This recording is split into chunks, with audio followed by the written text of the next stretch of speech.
good evening to all of you. Most respected faculty of today's seminar, CA R.S. Balaji sir from Chennai, the Vice Chairman of Kannur branch of SARCF ICA, CA PJ Reggie, Treasurer CA Dinesh sir, illustrious past Chairman of Kannur branch, members of the profession, my dear other participants. Today, we are extremely happy and honored by getting the opportunity to hear from learned faculty R.S. Balaji sir from Chennai on the topic audit documentation, inventory verification and going concern.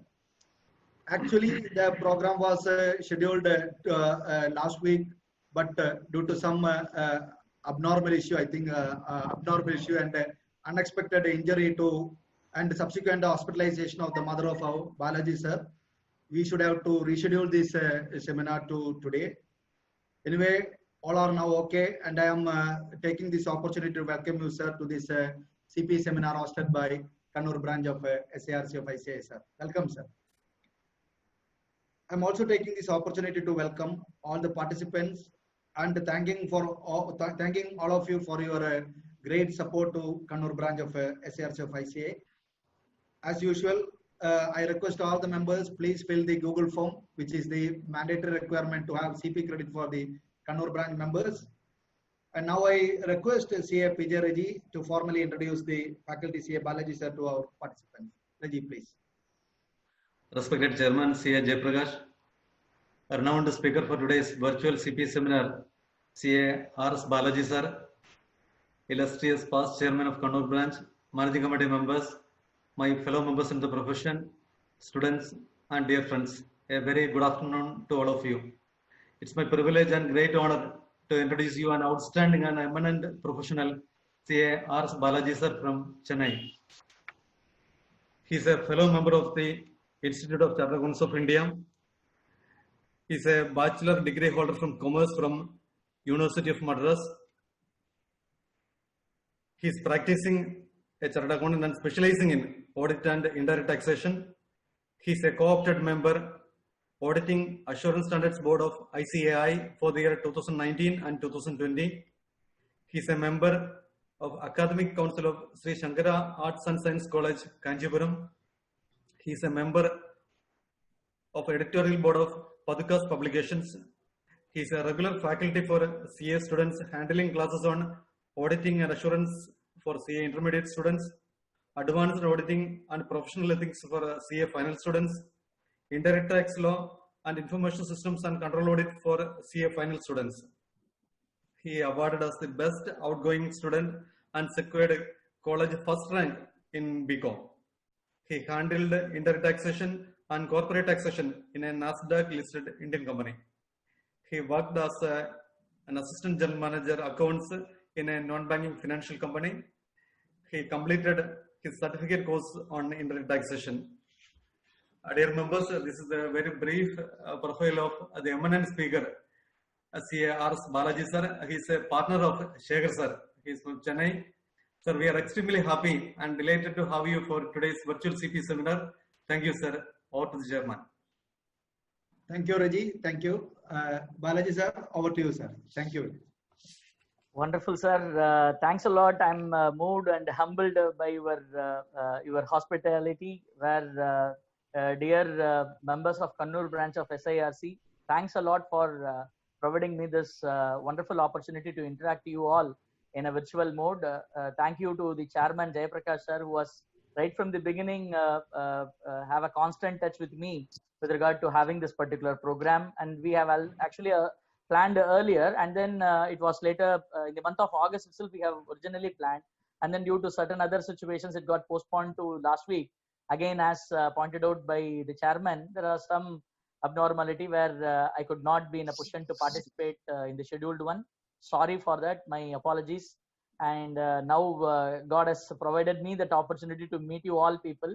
It's actually a privilege for me. It's a blessing for me, is what that I always feel, because I have all senior members here, past chairman and all the practicing professionals. I always feel an opportunity to give with practicing professionals where to share the knowledge and enrich the experience and we can also interact, so that there will be a multiplication effect. It is not the art of deduction will not be there. Always the art of addition will be there, where I can share an experience and you can also throw your own experience in this particular regard. That's the facility of all this knowledge sharing activity. And in spite of this COVID situation, the Kannur branch is actively with the help of all their members, they're in a position to successfully conduct these sort of knowledge sharing activity. That itself is a great initiative. I never thought the people at 3 o'clock to 5 o'clock is an odd time usually. Maybe in the morning people will be very active, or in the evening 6 o'clock people will be active. I was a little bit having a concern, but 3 o'clock to 5 o'clock, whether it will suit the requirement or not. But chairman told that, sir, it will exactly the right time. People will be there so that we can have the timing like that. Deprakash sir told, and to his right calculation, I am able to see many people here, chartered accountants here, to have this knowledge enrichment activity. I welcome you all. I thank the chairman as well as vice chairman and all the office bearers for providing me this wonderful opportunity. I hope the times to be coming over to have a physical meet with you all people, wherein we can have a wonderful interaction here. Now, with regard to today's topic, going straight into this, audit documentation, inventory verification, and going concern are the three important areas with regard to audit that I'm going to focus on, which will be thought of a practical impact. I thought this will be having a day-to-day impact for all the chartered accountants in practice. So I thought of having this particular item as the today's topic, which is acknowledged by the chairman also. So let me proceed for the technical understanding. Just a confirmation from the chairman sir or Reggie sir, whether the slide is visible, sir. My audio is clear, video is clear. Can I continue? Yes, sir. Everything clear, sir. Wonderful. Thanks for the confirmation, sir. Basically, from practical perspective, where standards on auditing that we talk about, what is the standards on auditing actually talks about? Why I need to comply with standards on auditing is what question that I always get to have an interaction. Where we know audit right from our articleship, that we have learned how to do an audit. Audit is in our blood. Where we know about the entity also, we know the clients, we know the operations, we know the requirements with regard to the regulations also, and then we do the audit, complete the audit, and sign the balance sheet in this particular regard. It may be a private limited company, it may be a public limited company, it could be enlisted, unlisted, whatever may be the size in this particular regard, where we take up the audit assignment and then we complete, or maybe some tax audit assignments also we complete. It may not be a financial statements as per Companies Act, maybe a tax audit assignment. This is a tax audit period that we conclude. In this regard, in whether whatever the assignment with regard to a financial statement that I do, immediately the attachment with regard to standards on auditing jumps into play. Where what is the standards on auditing? Why I need to comply with standards on auditing is an important moot question in today's regulatory environment, that a chartered accountant has to introspect. Not only he has to introspect, but also to share the same knowledge and requirements to their engagement team. That is something very, very important. We may be aware how to do an audit.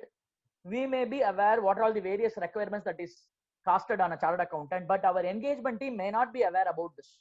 So at a later point of time, the moment signing is happening, the engagement partner who signed the financial statements will always be held responsible when it comes for a disciplinary mechanism or peer review, or there is a quality review, or there is a financial reporting review, or there is something like a NAFRA requirement, like that. There are various responsibilities and reliabilities that is being casted to a chartered accountant, where I will be held responsible, where I am not in a position to prove that I have taken reasonable care and caution while performing my audit function.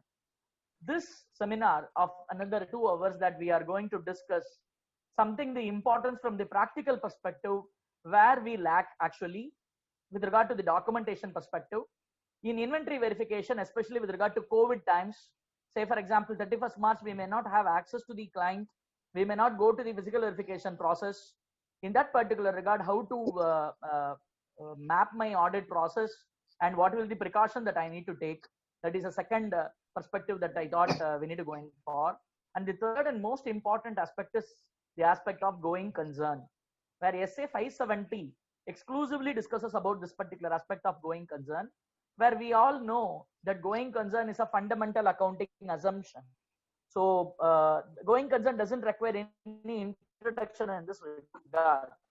However, there is a revision that happened in auditing 570 last year, which changed the entire perspective relating to going concern aspect from the auditor's perspective. Now I need to go and look at the aspects relating to going concern is a matter of a concern that an auditor has to look into. Not only that, the present economic environment with regard to COVID has also casted a huge question to the auditor with regard to evaluation. Month of March 2020, we had no idea about the corona and its impact. The COVID impact may not have been this much of intense. So for the year end of 31st March 2020, everything could have been better, best. The entity could have performed for the entire 1 year. But after March, that is the financial statement period, then there are a lot of uncertainties relating to that particular operations of the entity. So we had no virtually there is no operations in the month of March, end of the March, April, May, June, July, August, and all. So predominantly for a period of 6 months time, virtually there is no operations, or there are very, very limited operations for an entity where they are auditors in this particular regard. How to go and evaluate with regard to going concern as on 31st March 2020? Because I am going to sign the financial statements, as just now I have had an interaction with all the office bearers, where they told that they are in the process of completing the audits, or slowly the audits are taking up, clients are getting ready, and then we are doing the audits in this regard. Where as on 31st March, I am going to sign the financial statement, that the financial statement reflects true and fair view, and also the company is a going concern entity, like that when I sign.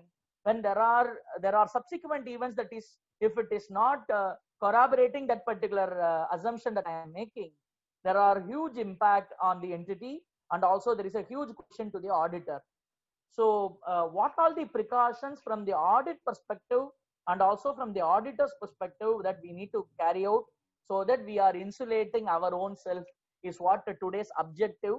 Whether the it is I'm going to talk only from the auditor's perspective and the insulation for the auditors, because having taken up the audit responsibility and also having providing this reliance to very many people, those who are using the financial statements, we are providing a huge assurance in this regard.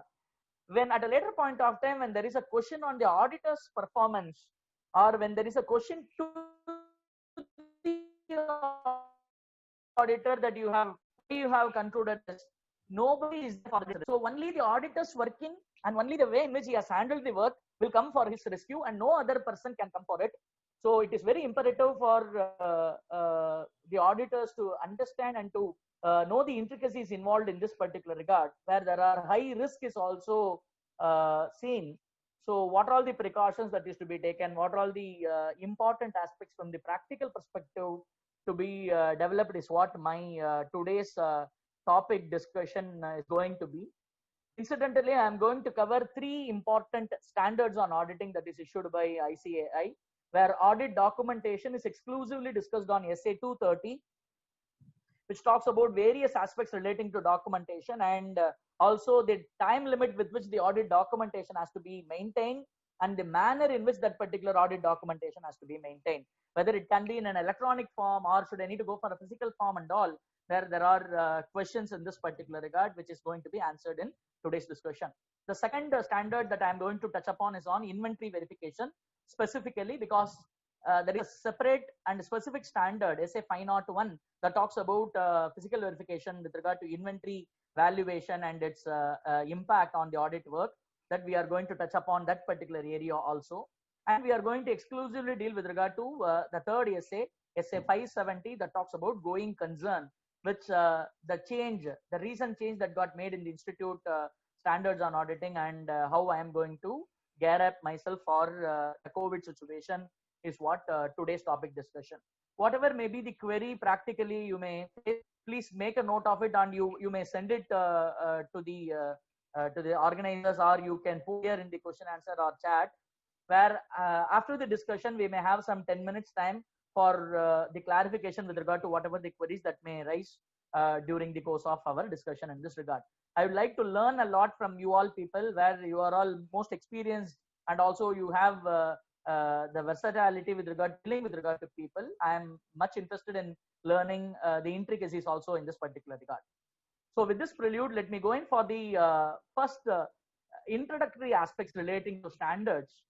Sir, why I need to comply with auditing standards? Is it mandatory for me to comply with auditing standards? The question is no, till Companies Act 1956. With regard to Companies Act 1956, the old Companies Act, it doesn't talk about anything on auditing standards, which is to be complied by a chartered accountant who is appointed as the auditor of the entity. It talked about the qualifications of the chartered accountant. It talked about the disqualifications, it about the duties of the auditor, and also the reporting responsibilities. However, Companies Act 1956 doesn't talk about how the auditor has to carry out the work. It is only CA Act and its schedules talks about how an auditor has to carry out the work, and including Code of Ethics was talking about. But regulatory environment was very much silent in this particular regard. However, when things got changed with regard to Companies Act 2013, when Companies Act 1956 was abolished and Companies Act 2013 was introduced, there is a specific and cautious move done by the Companies Act with regard to compliance of auditing standards by the auditors in this particular regard. When you carefully watch section 143(2) of the Companies Act, section 143(10) of the Companies Act are three important subsections of section 143 that emphasis on the importance of the standards on auditing here.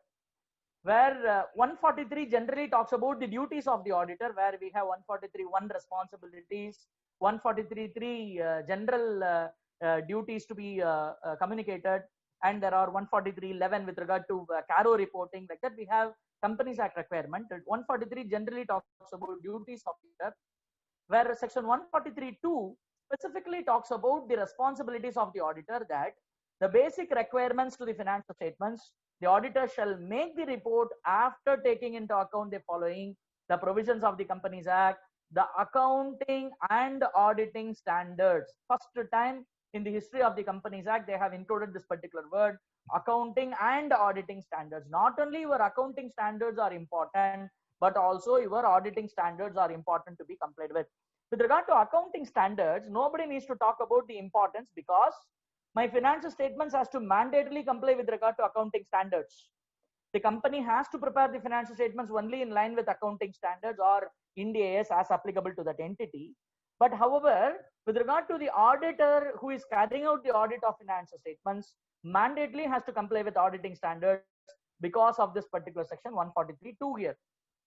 Also, there is one more section that talks about its importance, that 143(9), which is a very precise section, which throws huge responsibilities to the auditor, that every auditor shall comply with auditing standards. Over this particular line of the Companies Act is the changing parameter, is the shift with regard to the auditor's approach. Every auditor, you don't classify yourself with regard to a private limited, public limited. I had one particular seminar in which there was a senior person, senior practicing chartered accountant. He said that, sir, husband and wife are the directors. It is a private limited company, very, very closely held. Their kids, they have the shares, and then they are going for this company. Whether I need to comply with auditing standards, this, that, and all is what the question. Mandatorily, yes. Even though it is an husband and wife managed company, which is a private limited company, still we are going for general meeting, still we are going for an annual general meeting, still we go for auditor's appointment, your company's resolution, everything we are casting it, at least in the paper, as if it has been completed in this particular regard, where the same requirement is also applicable to an auditor, where I need to comply with auditing standards. Because in my auditor's report, as per the revised report, SA 700, that talks about report, how the auditors has to report, which is also going for a change. As per the revised report and also as per the previous reporting responsibilities, where the auditor is providing a declaration to the shareholders and all the users that we have conducted our audit as per standards on auditing. Like that, we are giving a declaration. It is a willful volunteer declaration that we are going to have it, mandatory declaration. Without complying with standards on auditing, I cannot say that we have conducted our audit as per standards on auditing. So it is mandatory and imperative for every person, whether it is a company or not. Sir, you are talking about a company segment. I'm going to do a tax audit for a private limited company, sorry, for a partnership firm or an individual trader, which comes for a tax audit, where we are going to file Form 3CB, and then we are going to have Form 3CD data. In Form 3CB, we are actually, as per Tax Audit 44AB, we are going to sign the financial statements of the entity first, and then only we are going for 3CD data reporting, where since it is an audit of financial statement, I need to comply with standards on auditing as per institute's requirement in this particular regard. Otherwise, I will be guilty of my professional misconduct in this particular regard. So section 143(9) throws a very high importance in this particular regard. How to prove that I have conducted my audit as per standards on auditing? Audit documentation is the only way to prove that I have taken the compliance of standards on auditing in this regard. Audit documentation provides evidence that auditor has complied with standards on auditing here. So I need to have proper documentation. I need to not only perform my audit, and also I need to prove that I have performed the audit properly.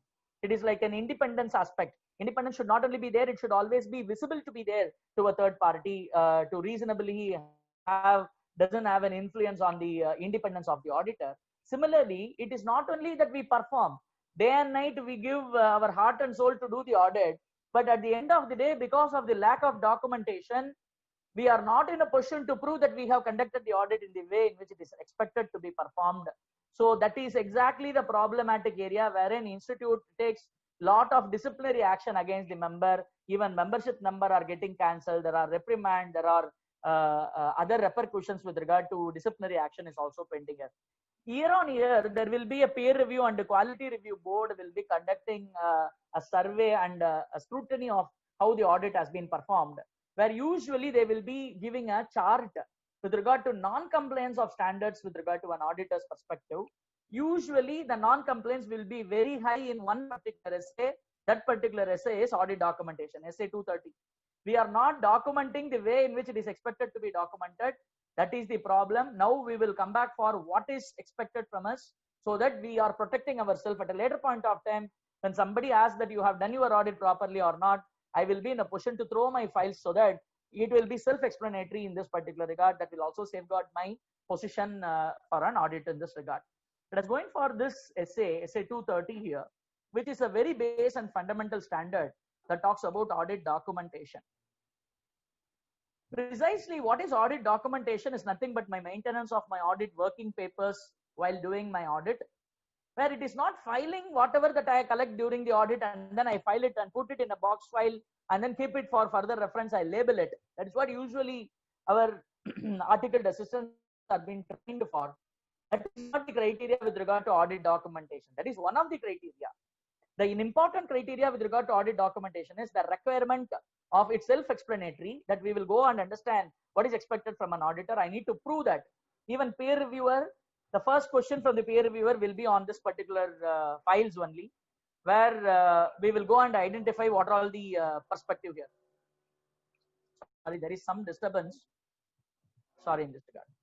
What do you mean by documentation? What is audit documentation here? The record of audit procedures performed, related audit evidences obtained, and conclusions reached, all has to be documented in this particular regard, where it is to be having a record. How that particular record should be? Is it only physical? It should be in a manual form, or even an electronic form can be permitted. Even electronic form can be permitted in this particular regard as provided by the standards on auditing. It is also known as working papers or work papers. Why this particular documentation is necessary? It acts as an evidence of audit planning and performance of audit as per standards on auditing, and also to comply with legal and regulatory requirements. Let me tell you one more important information in this particular regard, where Companies Act, because of the section 143(9) and because of the section 143(3) and 143(2), where an auditor has to comply with mandatory compliance of standards on auditing, non-compliance may lead to penalty, non-compliance may need to fine, intentional non-compliance may even lead to imprisonment to the auditor. where similar to that of an income tax assessment, where assessing officer sending a notice to an assessee, show cause notice why tax need not be added in this particular regard. Similarly, even ROC can send a notice to a statutory auditor of a company, whether it is a public or a private limited company, with regard to proving where 143.2 talks about compliance of standards, 143.9 talks about compliance of standards. A simple letter from ROC, prove me that you are the auditor of this particular entity, prove that you have complied with this particular section. If at all I am not in a position to prove, automatic non-compliance 147 will come and operate. Even 447 can come and operate in this particular regard. Also section 132 of the Companies Act, there is something on NAFRA, which is to take up with regard to, as of now, it is confined to listed entities, where there are possibilities of investigation even done by National Financial Reporting Authority here. In this particular regard, my audit documentation is the only recourse that is available to the auditor to prove that he has complied with it. So audit documentation primarily acts as an evidence of audit being performed in the way in which it is expected to be performed.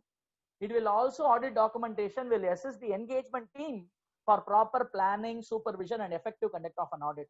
This is where people, predominant Indian firms, lack. That the proper documentation will be a workflow for my engagement team. The problem with regard to Indian firms are where basically based on various understanding and also through my personal experience that I'm talking about, we may be doing the audit wonderfully. We might have completed, we might have identified all the misstatements in the financial statement. We might have advised the management to go for correcting it. Management also could have corrected it. All this would be happening verbally, or all this may be happening in a haphazard manner, where in our mind we may have all this impact. But when it comes for documenting these aspects, whatever the identification of the problem, how it has been communicated, how it got resolved, what is the evidence available that it got resolved, all these has to be documented, where we lack. That is what exactly that we don't do it. And after audit has been completed, we have a lot of pressure to complete. We also go with the engagement team. The moment audit is completed, signing is done, immediately our focus will be shifted to the next client, and we are not so much bothered about this particular client whom we have completed the audit. We are not getting the representation, management's representation letter. We may not complete the audit file with all the data here.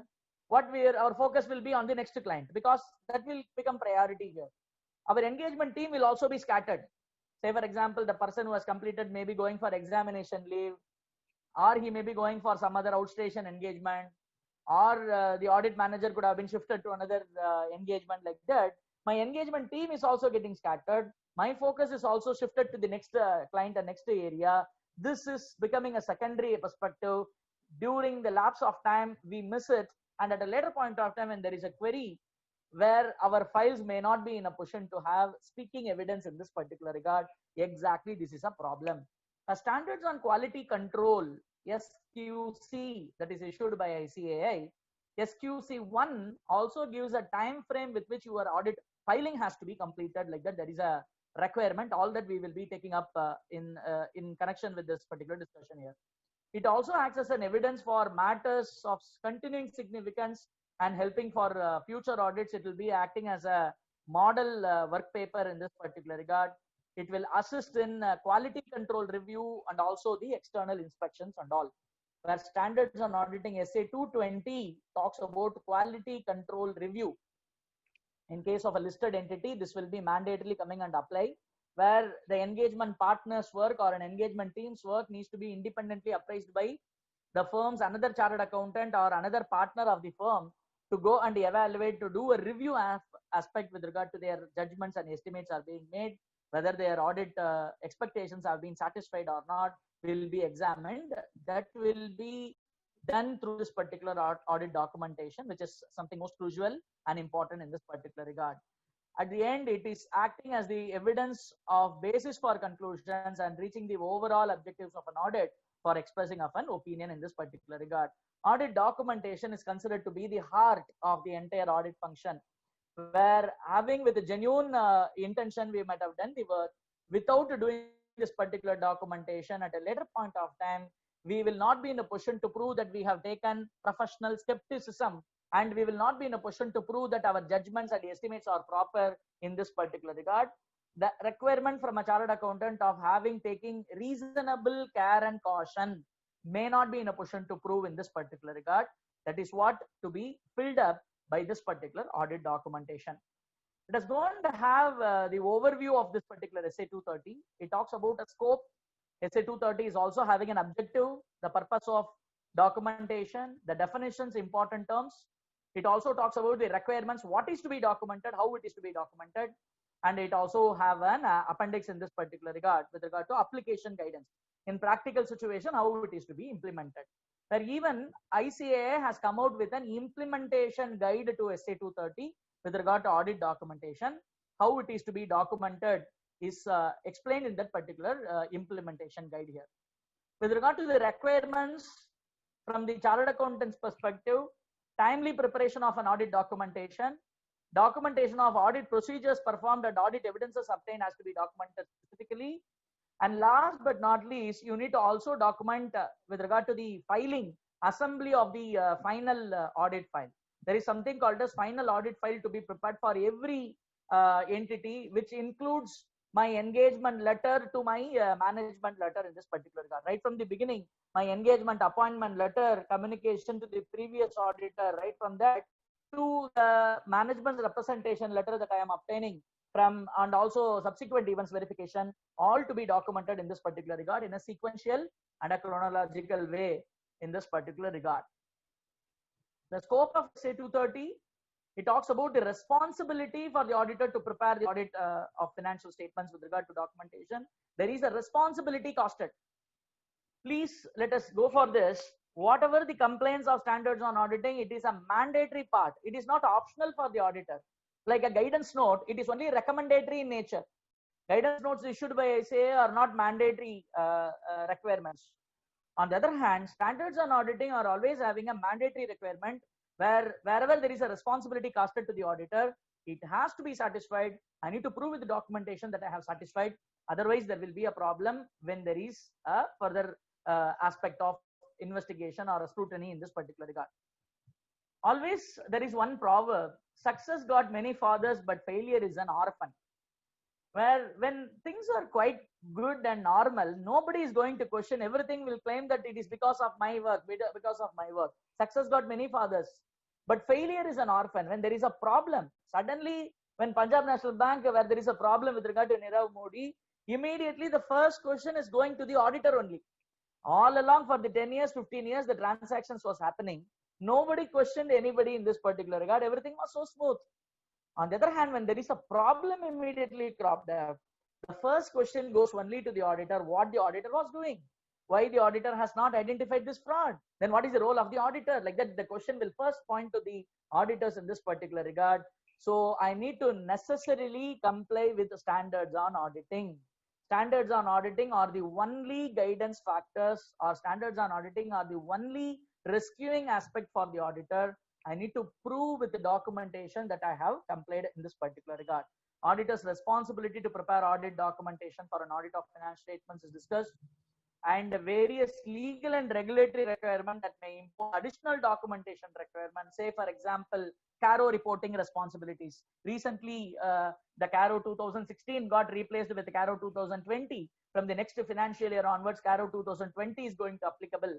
So in that particular regard, where there are a lot of questions that is casted to the auditor, when I am reporting, I need to have proof that whatever that I am reporting is to my satisfaction here. All these are all to be documented because of a legal and regulatory requirement that may cause an additional responsibility to the auditor. Or say, for example, RBI may go for a specific aspect of reporting with regard to NBFC license, whether they are having a valid license or not. The auditor has to report to the directors. RBI directions, audit directions are given, or there may be a C&AG audit where C&AG may direct an audit with regard to a specific aspect of performance. In that particular regard, I need to comply with that, and also I need to document that I have complied in this particular regard. Specific documentation requirements of other standards also to be done in this particular regard. There are certain other standards. Say, for example, SA 500 that talks about audit evidence, that talks about how your audit documentation should be. SA 505 that talks about extra confirmation, where there are audit documentation will have. There are SA 580 that talks about written representation that I am going to get from the management. It talks about certain specific aspects to be documented in this regard. SA 210 that talks about initial agreement with regard to the client and the auditor, talks about the way of communicating to the management and how it is to be documented like that. Each SA will be imposing a specific documentation requirement that has to be documented. Apart from it, SA 230, that is the base SA that talks about documentation, that is also to be documented here. Both has to be complied by the auditor in this particular regard. It will be having a less extensive requirement for small and medium enterprises, not as that of the listed entities requirements here. For small and medium entities, you need not go and document exhaustively. Sir, as I told you, it is a husband and wife managed company, a private limited company, which is very closely held and the operations are also very limited.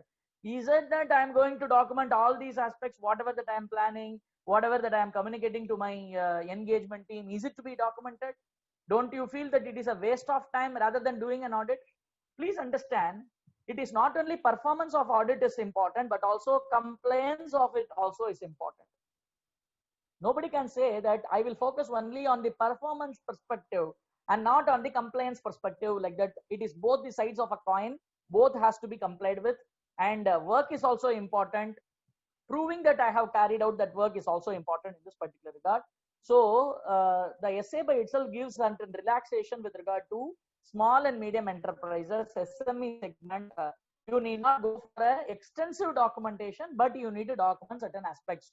Like that, there are certain requirements in this regard. The objective of the auditor to prepare the audit documentation is to enable the auditor to obtain sufficient and appropriate record for the basis for the auditor's report. Because I'm going to say that the financial statement reflects true and fair view, or I'm going to say the financial statements do not reflect true and fair view, or I'm going to provide a more qualified opinion that except for this matter, financial statement reflects true and fair view. Whatever that I provide, the basis for opinion will be through my audit documentation here. There is one perspective of the objective. The second one is it will be throwing the evidence that the audit was planned. Not only planned, it was also performed in accordance with standards on auditing and legal requirements in this particular regard. I have to plan, not only plan, but I have to perform also in this particular regard, which is in line with SA 300 that talks about nature, timing, and extent of audit procedures to be applied in a given context here. Sir, all along we are doing the audit. Where is the question of documentation? Whatever that we do as an audit in the audit process, it is to be documented. Very simple. Because our audit evidence is whatever that we hear is an audit evidence, whatever we see is an audit evidence, and whatever we verify through a document is also an audit evidence. So in a given context of audit, whatever that we perform, that is myself, the audit partner, or the engagement team that they are performing, they need to be apprised of to document whatever that they have doing it in this particular regard, which can be even in an electronic form, where everything has to be assembled in this particular audit file, where the meaning of audit file is given in standards on auditing by itself. It may be one or more folders or other storage media can also be treated as an audit file. It need not be only a physical form of file that we talk about. Even at times we do analysis in Excel, where nowadays everyone is going for a computerized environment, where we have audit softwares or accounting software that has been maintained at Tally or ERP solutions or Oracle or whatever the software that is used by the entity, where we do a system-based audit rather than a physical audit. In that particular regard, predominantly our audit evidences will be only in an electronic form. Say, for example, when we go for a bank audit in this particular regard, where whatever the data that is provided by the banker is going to be only in an electronic form.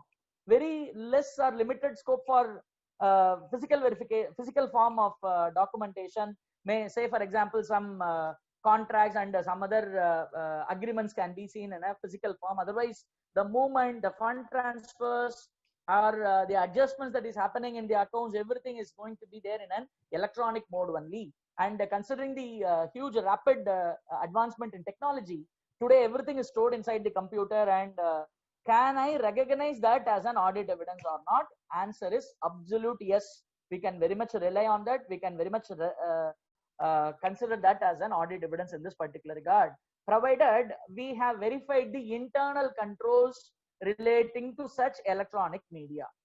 Because electronic media are always vulnerable to changes and modifications, vulnerable to manipulations also. So as a pre-step, I need to go and evaluate the internal controls relating to the data that is being maintained in an electronic form. If I am satisfied in that particular regard, that can be very much accepted as an audit evidence in this regard. It can be in a physical or even in an electronic form. It contains the records that comprise audit documentation for a specific engagement in this particular regard. So electronic form of audit evidences can be very much accepted. At the time of COVID, where some of the bank branches and all, even at Chennai, we are not in a position to go to the branch and then to do the audit because of travel restrictions and also the COVID restrictions. So generally, banks used to provide the login IDs and passwords, wherein from the home that we may be in a position to access and then do it, or we may be in a position to access in the nearest branch so that we can have access of that particular audit branch that may be possible. That is how the audit was completed this year. And also whatever the data that is to be verified, we will be asking, and the management may be providing, the branch will be providing in an electronic through email in this particular regard. Whether that is sufficient, is it a sufficient appropriate audit evidence for me to conclude? Absolutely, answer is yes. That is permitted, because my Companies Act, section 128 of the Companies Act, which talks about the books of accounts to be maintained, which permits the books of accounts to be maintained even in an electronic form, which is permitted here. And also my standards on quality control, SQC 1, also permits to go in for an electronic media as an audit evidence. Even SA 500 that talks about audit evidence, where says that it can be even in an electronic form, which is an audit evidence. So all this aspect where Information Technology Act overrides all the other acts in this particular regard, where there is something called as e-records, e-governance in this particular regard, where because of the Information Technology Act, everything gets an overriding effect, where even an electronic form of documentation will be a very much accepted documentation in this particular regard. Timely preparation of audit documentation is one of the requirements. The auditor shall prepare the audit documentation on a timely basis. Sir, timely basis, what is the timeline? Is there a formula given? Is there a specific timeline given? Timely basis may be differing from entity to entity here. There is some timeline that is provided in this particular regard. My SQC1 says at 60-day period after the completion of an audit, I need to make all my documentation proper in this particular regard, is what the timeline that they have provided. Based on the judgment of the auditor, I need not wait for 60 days time to complete the first audit. So audit documentation should have been always be parallelly prepared. It is not that I will complete the audit and then start preparing the documentation. Never the case. It is not the right way. It is not the right approach. As and when I perform the audit documentation has to be parallelly done, and it is to be documented in an appropriate manner here. It shall be prepared before the audit report is finalized. Timely preparation of audit documentation enhances the audit quality, facilitates effective review and evaluation of an audit evidence. It itself will be a very good factor for the auditor to self-examine whether the estimates and the opinion that is formed by the auditor is proper or not. Documentation prepared after audit is likely to be less accurate in this particular regard. So I need to have a system and procedure in place that parallelly, as and when I complete the audit or I do the activity of an audit, it has to be documented. There are a lot of other softwares are also available to go and capture those documentation and also performance of the audit in this particular regard. Documentation of audit procedures performed and audit evidence obtained. This is most important crux of SA 230 here. How my audit documentation should be. SA 230 makes a deeming notion. Auditors shall prepare audit documentation that is sufficient to enable an experienced auditor having no previous connection with the audit to understand what I have done, what is the nature, timing and extent of audit procedures, and to comply with standards on auditing and its requirement.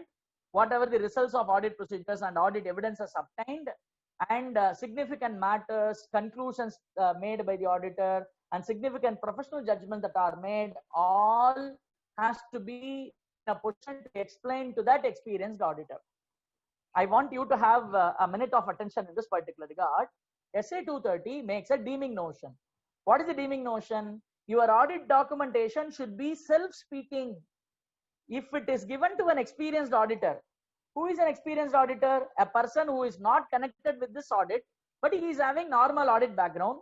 If at all I give this particular file to him, he should be in a position to understand how you have planned your audit, how you have performed your audit, how you have concluded on your audit.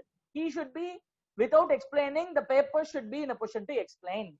Is what the deeming notion, where the experienced auditor condition is inbuilt in SA 230. Whether are we documenting in that particular way or not is a self-introspecting question that we need to ask for. We need to ensure that this is being done.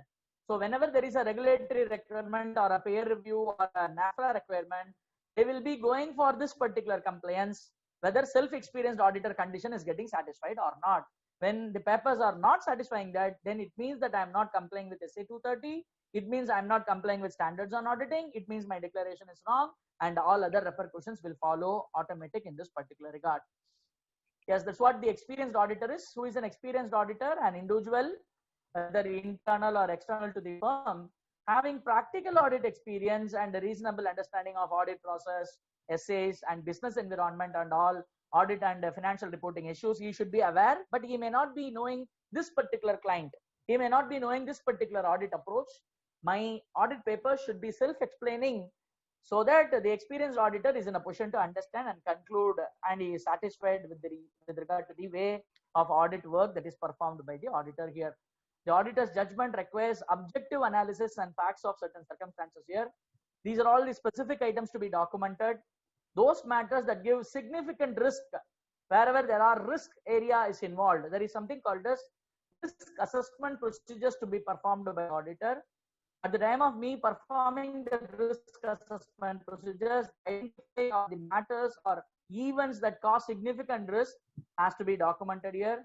Audit procedures that indicate material misstatements, how I have identified the material misstatements here, because a misstatement may be individually or cumulatively may be treated as a material misstatement here.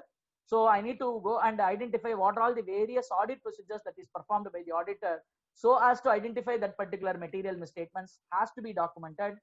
How it got communicated, how it got resolved, that particular misstatements and all to be documented. Circumstances leading to difficulty in applying audit procedures has to be documented. This is another practical case where at times we may be going for an audit, or my engagement team will be going for an audit. The data may not be provided by the client to the auditors here. The client may say, sir, we are preparing only draft we have done, we will complete it and then we will give the entire working for you.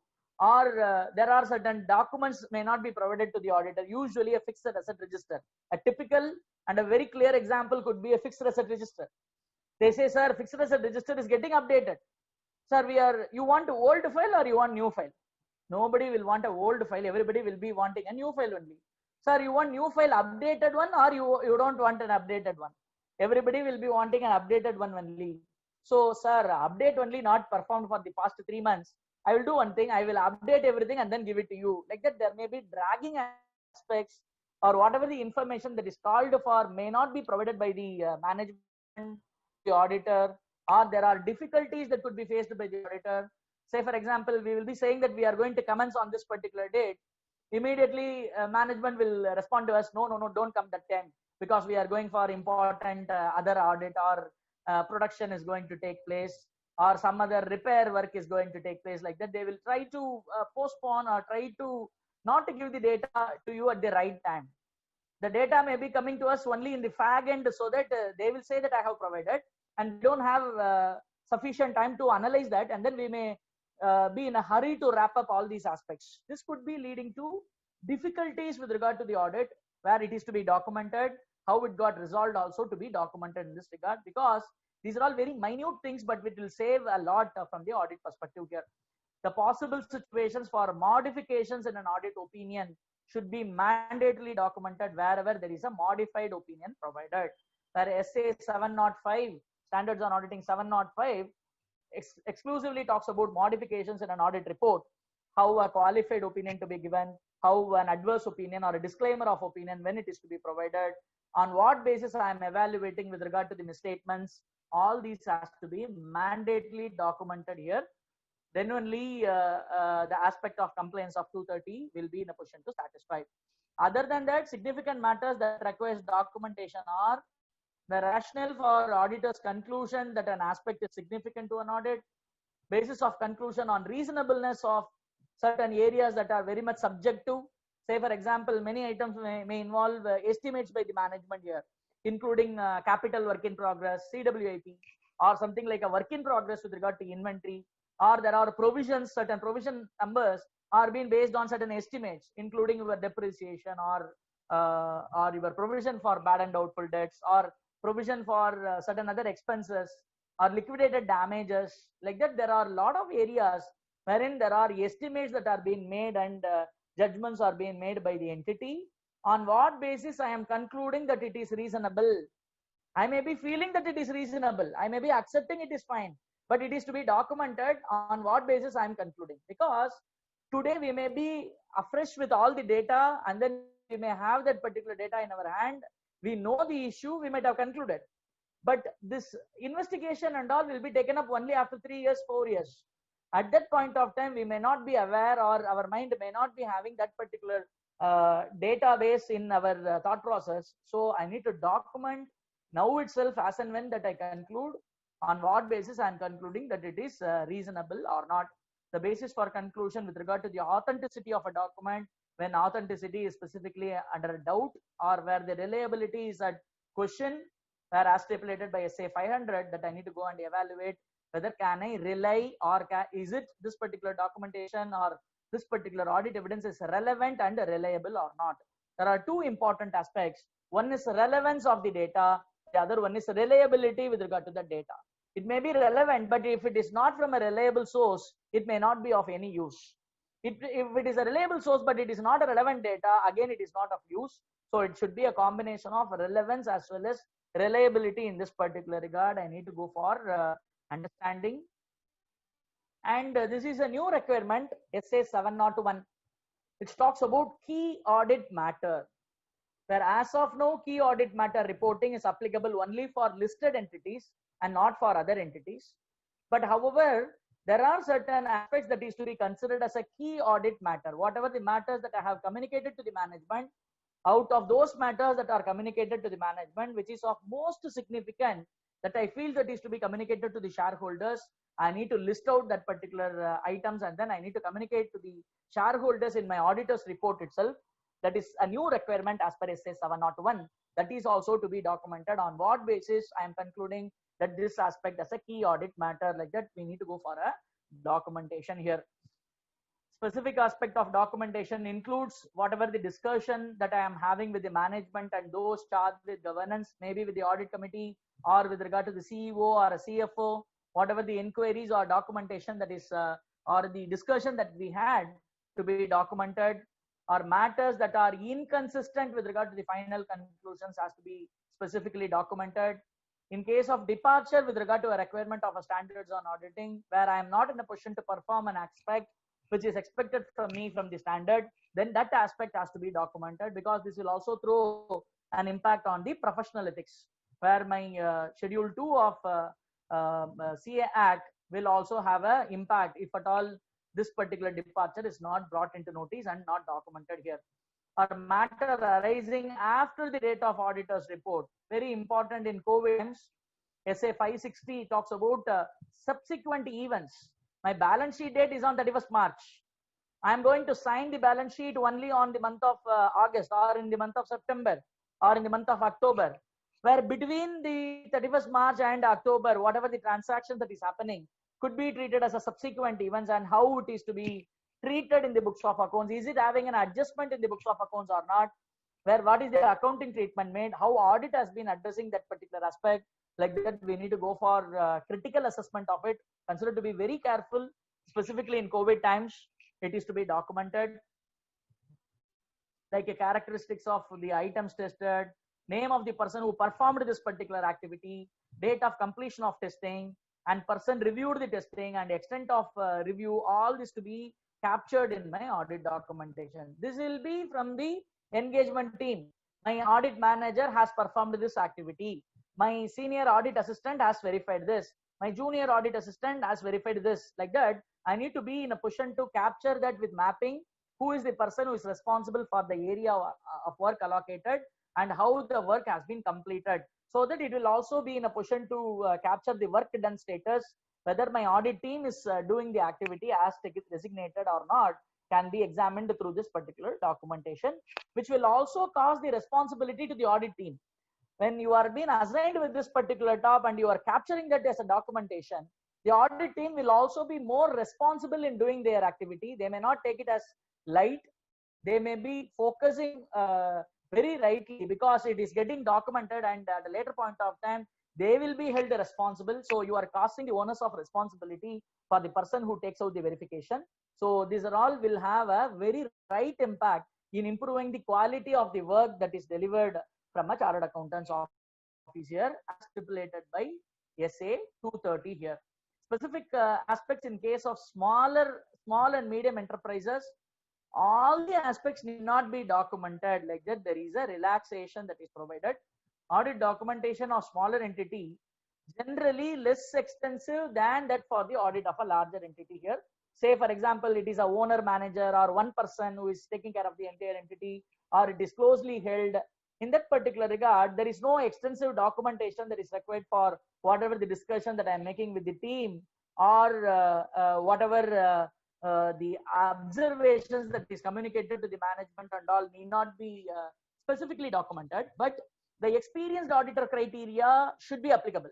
Even though it is a smaller entity, the experienced auditor deeming notion that is stipulated in SA 230 that sometime back that we have taken will be applicable here. My audit file should be a speaking file. Now you have even in income tax, your order passed by the assessing officer should be a speaking order. So it should be self-explanatory. It should be talking about the entire gamut should be there captured. Similarly, my working paper should be a speaking working paper, so that the experienced auditor condition will be still applicable even for smaller entities in this particular regard. The relaxation in this particular regard is where I perform professional judgment as well as professional skepticism. How I have exercised that professional judgment, how I have maintained my professional skepticism. What is professional skepticism? Professional skepticism is the attitude of an auditor having a questioning mind. That is an attitude of an auditor in this particular regard, which will have a questioning mind and being alerted to conditions that may indicate possibilities of errors and frauds, and critical assessment of audit evidences. All these are all bundled together and called as professional skepticism here. I need not document that aspect to prove that I have exercised professional skepticism, but however, the way in which the audit work has been performed, my documentation has been carried out, will be self-explanatory to prove that I have taken reasonable care and caution, and I have taken that professional skepticism here. Whatever the judgment that are made by the auditor need not necessarily practicable to document every matter, or professional judgment made in an audit may not be in a position to capture in a small medium enterprises also. So that need not be documented, but however, whatever is significant item, wherever the conclusions are being made, or wherever there are disagreement between the management and the auditor, all these has to be documented here.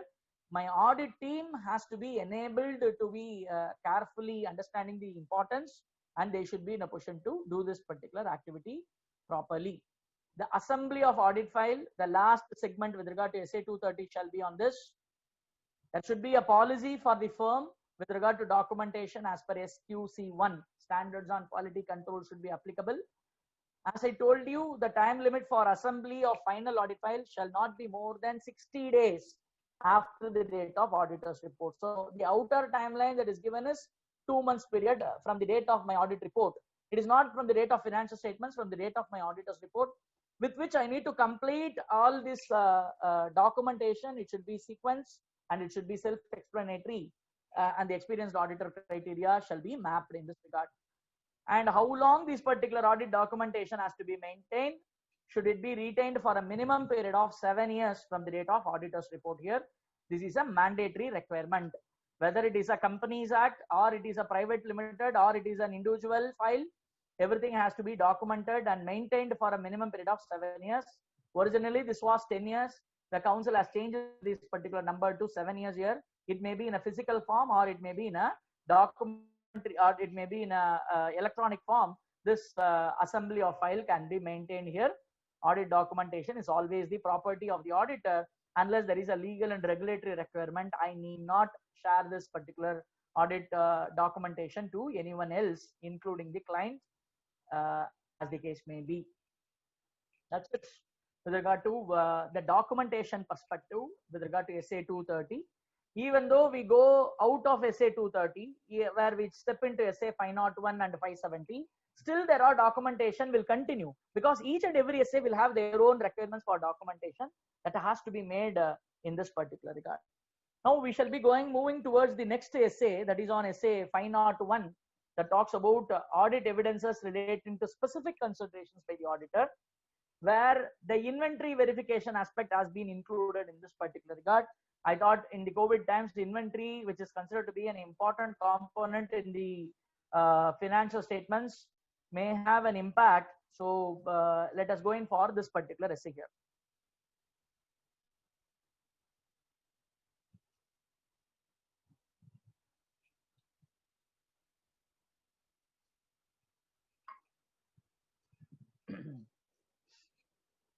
I'm continuing in this particular regard. Where essay 501 is another beautiful essay that comes for the help for the auditor with regard to practicality. Essay 501, as the name denotes, specific consideration. It is not generic. It specifically talks about 3 items. It talks about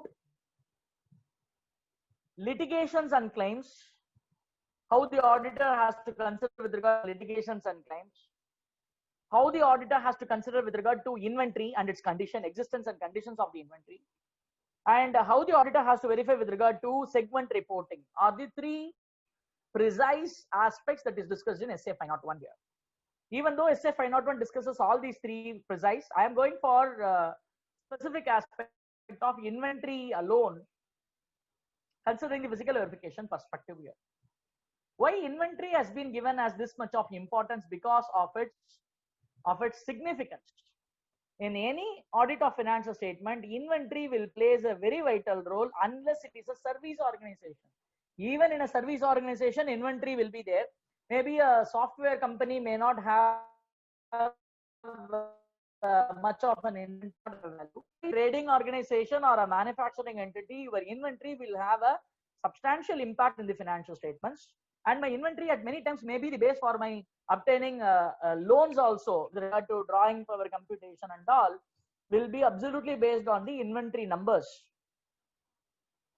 So there is a high responsibility with regard to maintaining the numbers with regard to inventory, and also there should not be any material misstatements with regard to inventory here. Against closing stock valuation will have an impact. There is a possibility of overvaluation, thereby the profit numbers may be overstated, which could result in a material misstatement in the financial statements here.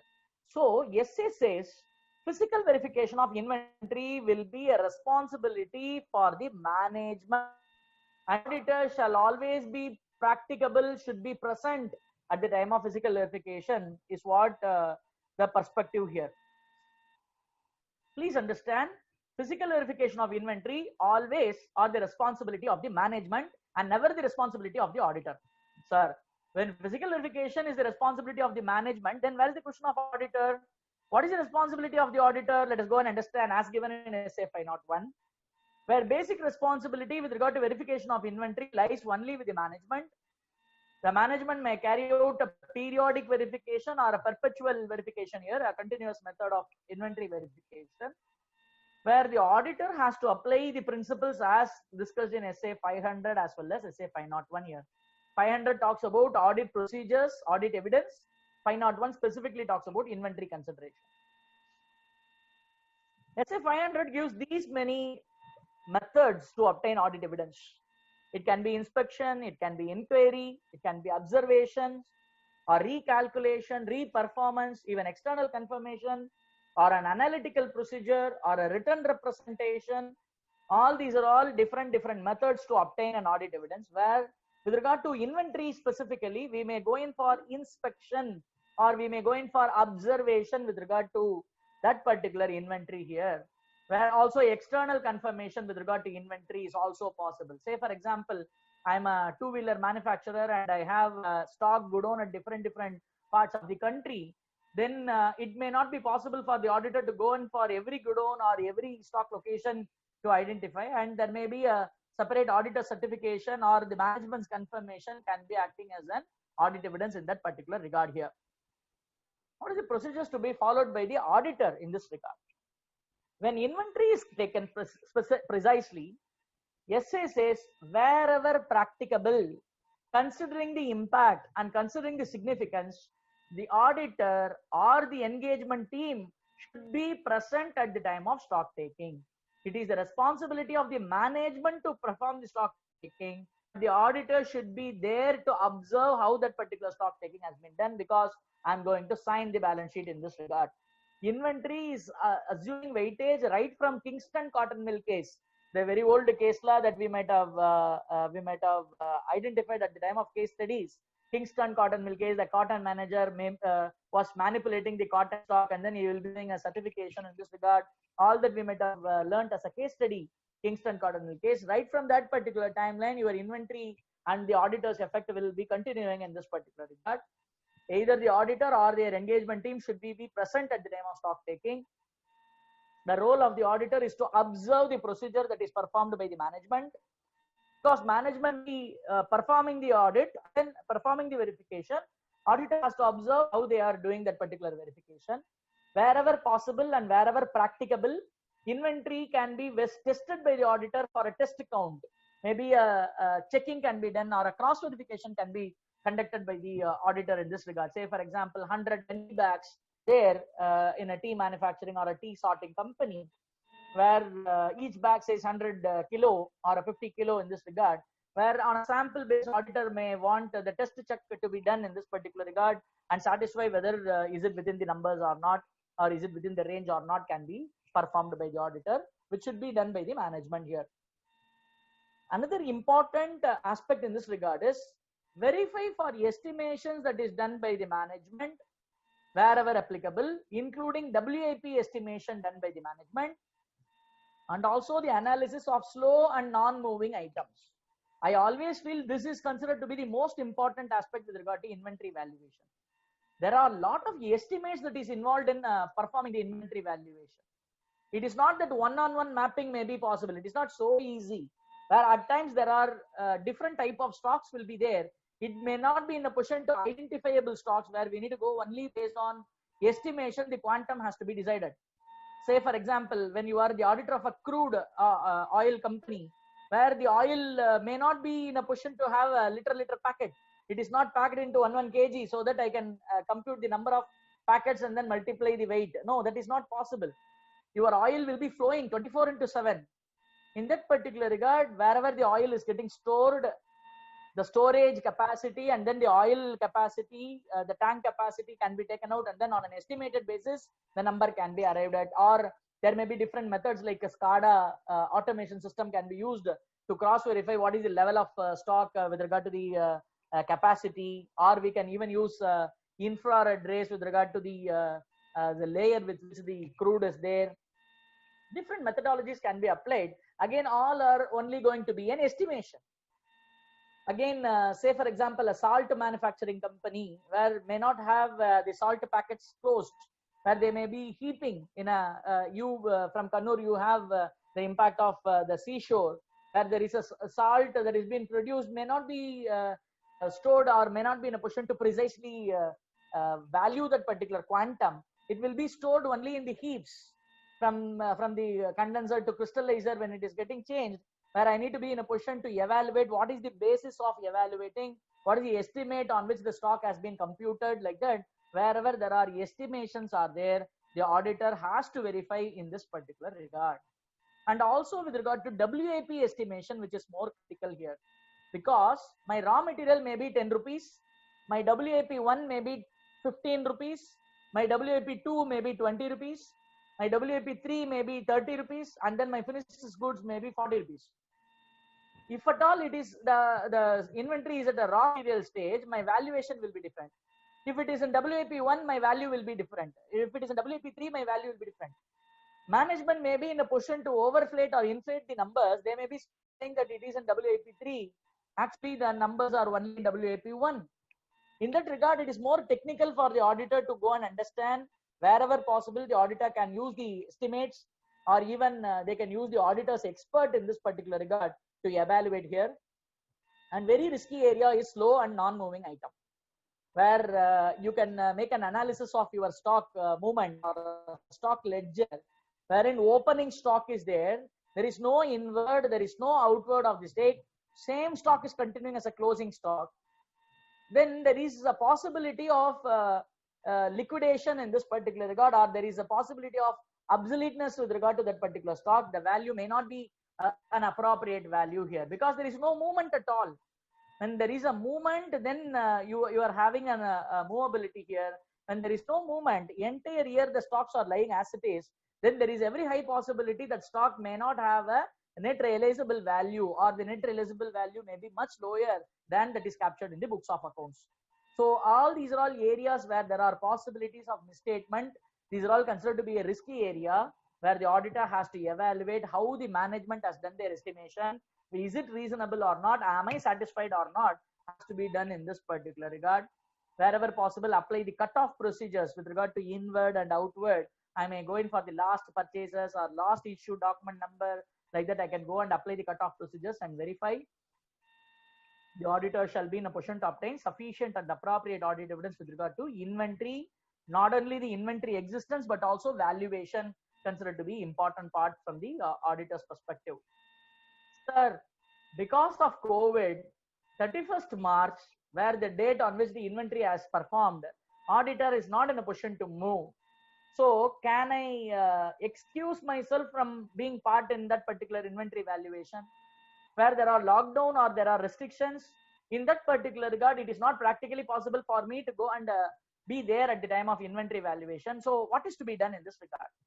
Normally, inventory valuation can be taken up on the closing date, where the auditor will be sending the audit staff, or the auditor himself be present. If it is not practically possible, then there may be taken up at an alternative date, where there are cutoff procedures has to be done, and then auditor has to get an audit evidence in this regard. In a COVID situation where it is not practically possible for the auditor, can I skip the inventory verification process by itself? Answer is no. Can I say that in my auditor's report itself, I have not performed inventory verification so that I escape responsibility? Definitely not. That will lead to S.N. Das Gupta's case. It will be going for a gross negligent aspect in this particular regard, because SA gives this particular caution. Auditor's attendance at physical inventory counting may be impracticable. Say, for example, factors such as nature and location of the inventory. Example, where inventory is held in a location that may pose threats to the safety of the auditor, or there are government restrictions, or there are lockdowns where I cannot move in, there are e-pass, so I am not in a position to go in for, or the matter of general inconvenience to the auditor. These are all not sufficient to support a decision by the auditor that attendance is impracticable. A matter of difficulty, time, or cost involved is not in itself a valid basis for auditor to omit an audit procedure. I need to perform an alternative audit procedures. Yes, sir, I am not performing that verification. I am mentioning that in my audit report is not the saving skin for the auditor. I need to perform some other alternative audit procedure and then complete that particular task, is what the criteria here. There was one International Federation of Accountants meeting. Again, it is in an online meeting only, where a person from Canada, he has participated. He told that in Canada, there is a company which is having a huge livestock, cattle stock, where it may not be possible for them to go and physically count 1, 2, 3 and all, because cattle will be very huge and it is in a vast area. It will be going for a grazing and all. So in that particular regard, they used something like a drone camera has been sent, and then they are in a position to capture the numbers and then Based on that particular estimate, they have converted into numbers in the financial statement, is what the statement provided by that particular person. Her use of technology can be very much be applied in this particular regard. Even physically, it is not possible through this virtual mode also, where it is possible and it can be documented in this particular regard. And there is an inherent limitation in a physical, in an electronic mode. The same can be captured in this particular regard as a documentation from the auditor's perspective here. These are all the aspects to be documented with regard to inventory valuation here. Extent of coverage of physical verification with value, because at times the management may not cover 100% also, maybe covering only important item, and then they may go in a cycle of 2 years, 3 years, they will be completing the entire cycle. So I need to document what is the extent of coverage, what is the instruction given by the management to their staff for verification, inventory verification sheets duly authenticated by the entity as well as by the audit staff. Say for example, there will be a report, physical verification report, this much of stock was there, like that the audit staff will be signing and the management people will also be signing. That will be treated as an audit documentation to be maintained. Extract of copies of books of accounts, inventory ledger or a requisition statement, whatever that is prepared, where the book stock and the physical stock and the reconciliation aspects all to be documented here. As on that particular date, what is the stock and what is the value available, and then what is the physical stock and what is the value available, like that I may be in a position to document that particular aspect. Whatever the material discrepancies identified during such verification has to be documented, and how the same has been addressed in the financial statements has also to be documented here. Why? Because your inventory valuation, one for the financial statement purposes, the second one is for the CARO purposes also. In CARO, clause 2 of that particular CARO, whether old, new CARO, both are dealing with regard to inventory, and whether the questions are whether management has conducted physical verification of inventory at reasonable intervals, is there any material discrepancies identified, how the same got adjusted in the books of accounts, like that there are questions to be answered by the auditor here. So for that purpose, so I need to go in for a documentation in this particular regard. Inventory valuation usually will be an important aspect considering the entity and considering the value here.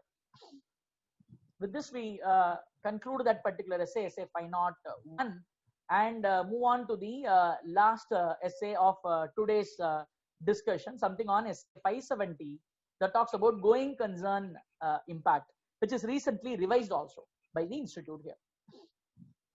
The moment we think of going concern, immediately we are reminded of the fundamental accounting assumptions, where going concern, consistency, accrual are fundamental accounting assumptions.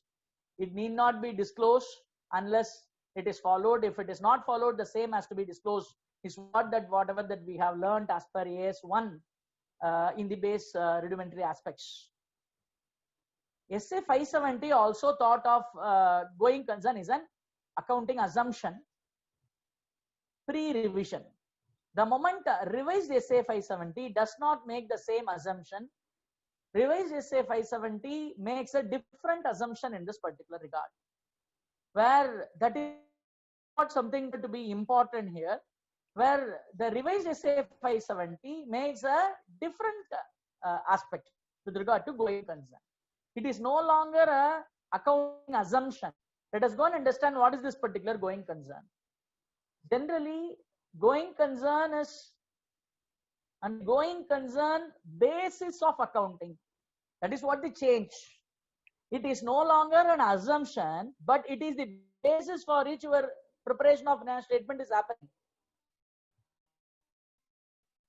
So, going to the base on which your financial statements are prepared, on the notion that your entity is not having an intention or necessity to shut down your operations for a foreseeable future, is what the going concern impact that it is created here as per the revised SA 570.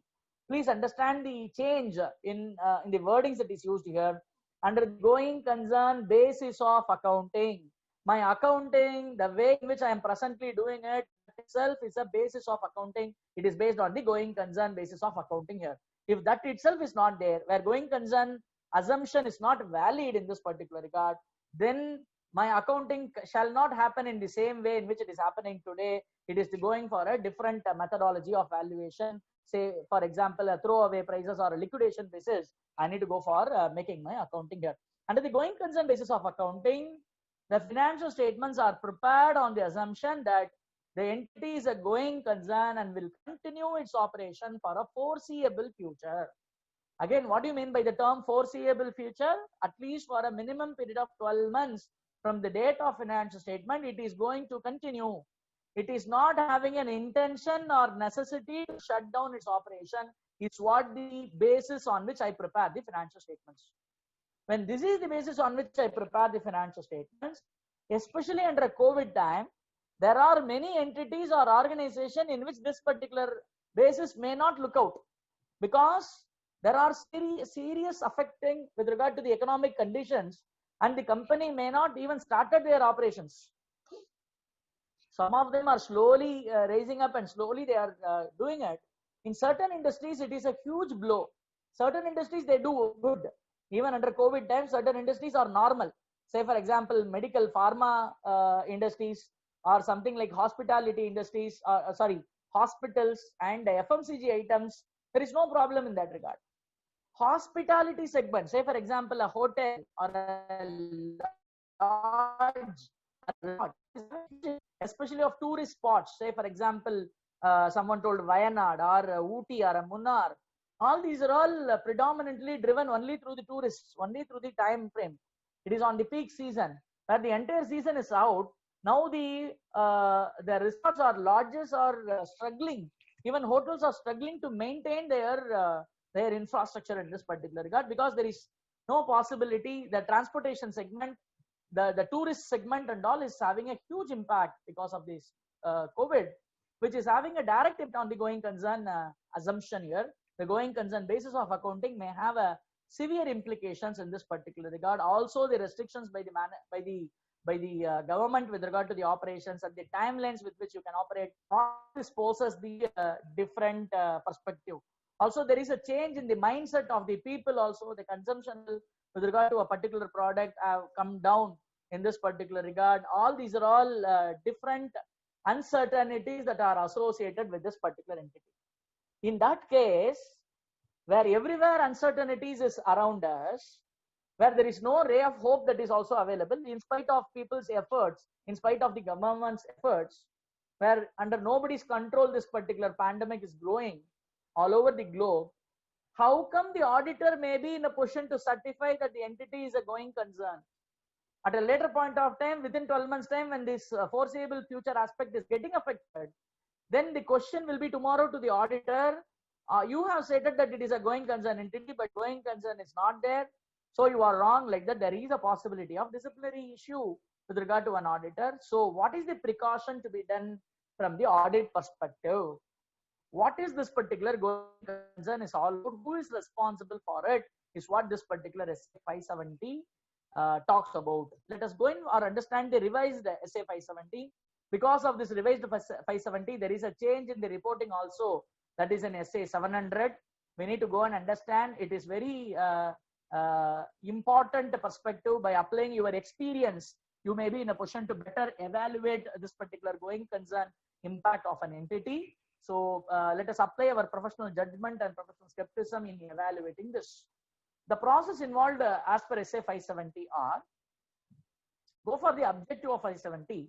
It talks about the auditor has to obtain sufficient and appropriate audit evidence regarding and to conclude the appropriateness of the management's use of going concern basis of accounting in the preparation and presentation of financial statements. Basically, it is the responsibility of the management to evaluate this going concern, and then they need to, on that particular basis, they need to prepare their accounts. Where it is stated that it is their responsibility, section 134(5) of the Companies Act talks about the board of directors responsibility. It also talks about directors responsibility statement, talks about this responsibility for evaluating the going concern. It is a responsibility of the entity to evaluate its continuity with regard to going concern, and the auditor has to evaluate the management's use, how the management has evaluated, whether the evaluation is proper or not, has to be evaluated, and then to be obtaining this evidence, and then to conclude and report accordingly in this particular regard. To conclude, based on the evidence obtained, that there are material uncertainty exists relating to events or conditions that may cause significant doubt on the entity's ability to continue as a going concern here. material uncertainty. This is a technical term that is defined in the audit standard by itself, something called as material uncertainty. Is there any material uncertainty? If it is yes, how I need to go for reporting? If it is no, how I need to go for reporting? Whether material uncertainty by itself is affecting going concern, or material uncertainty is there but going concern is not affected. Like that, there are different parameters to be carefully analyzed in this particular SA 70 here, and then I need to report accordingly in accordance with this particular standard 570 here. Let us go and have an impact of this particular term, technical term, something called as material uncertainty. Enhanced reporting on material uncertainty here. What do you mean by material uncertainty? Events means the uncertainties relating to events or conditions which may cause significant doubt on the entity's ability to continue as a going concern, that should be disclosed in the financial statements. Please be very careful in this particular regard. When there is an event or a conditions that may cause significant doubt on the entity's ability to continue as a going concern, then it has to be disclosed in the financial statement. Non-disclosure of the same will lead to material misstatement in the financial statement, and non-identification by the auditor will increase the audit risk, may provide an inappropriate opinion in this particular regard. I need to safeguard my skin. So as an auditor, I need to evaluate what are all the material uncertainties that are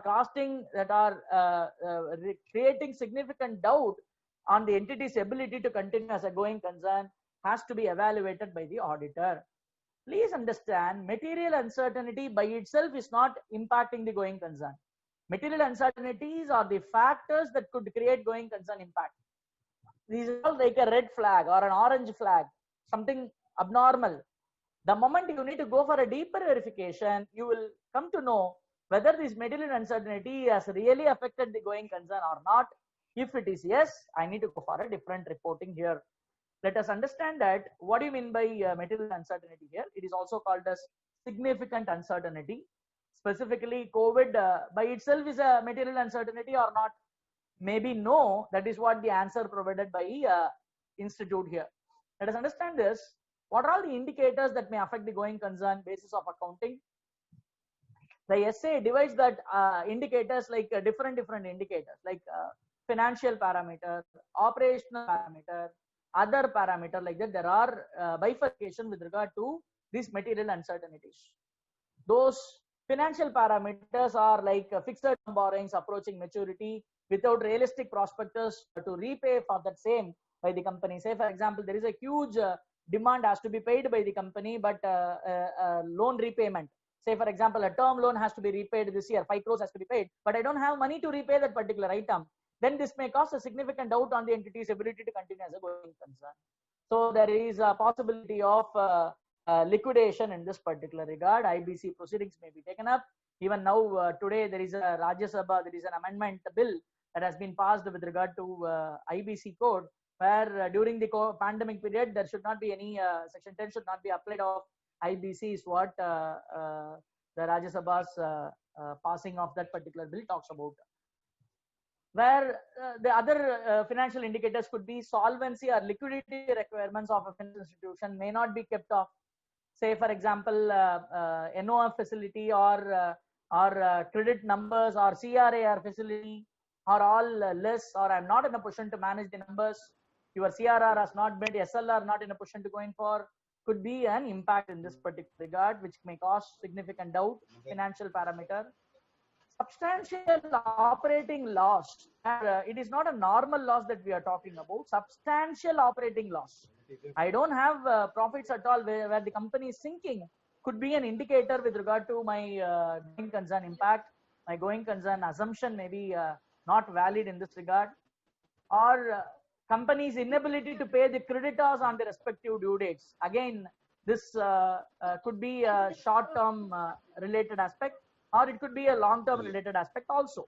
So the moment I'm not in a position to pay, that itself is not meaning that I am not a going concern. I need to evaluate whether these going concern, whether this material uncertainty is really affecting your going concern or not, and then I need to conclude accordingly in this particular regard. Or there is a loss of a major market, where say for example, a Nokia can be a very good example in this particular regard. When Nokia was the leaders in the mobile markets, outdated technology, where Samsung came out with the swipe technology, where Nokia was not in a position to embrace that particular change, then they have lost a huge market in this particular regard, where there is a loss of a major market, maybe because of customer requirement, maybe because of the competitor, maybe because of my raw material. All this could be a significant parameter. All this could be a significant uncertainty, material uncertainty, whether really this affects the going concern or not. Sir, I have diversification business. Even though this business is not taking off, no problem. I will go with another business. Like that, when there is a diversification, even though there is a loss of a market, still the company may be treated as a going concern in this particular regard. On the other hand, where the company is having only one product, that product they lost the entire market, then there is a huge impact on the going concern that could be possible in this regard. Shortages of key raw material, especially during COVID times, because of transportation supply chain disruption, where or importation activity, where there are possibilities that your raw material may not have been procured.